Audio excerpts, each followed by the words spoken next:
সাধারণ নির্বাচনে নির্বাচিত সংসদ সদস্যগণের শপথ পাঠ পরিচালনার জন্য বিনীত অনুরোধ করছি।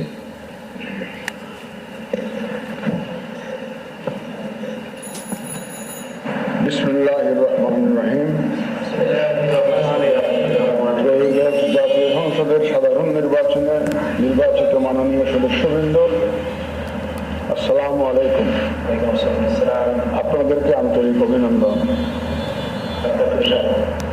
এখন আপনাদেরকে শপথ বাক্য পাঠ করানো হবে। আপনাদেরকে অনুগ্রহ করে দাঁড়িয়ে শপথ পাঠ করার জন্য অনুরোধ করছি।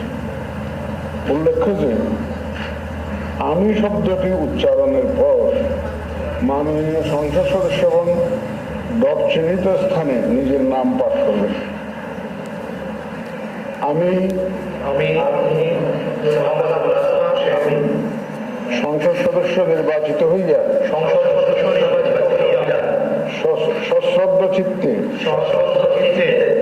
শপথ বা দৃঢ়ভাবে ঘোষণা করিতেছি যে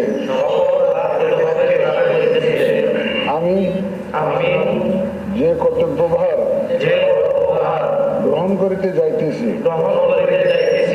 তাহা আইন অনুযায়ী ও বিশ্বস্ততার সহিত পালন করিব।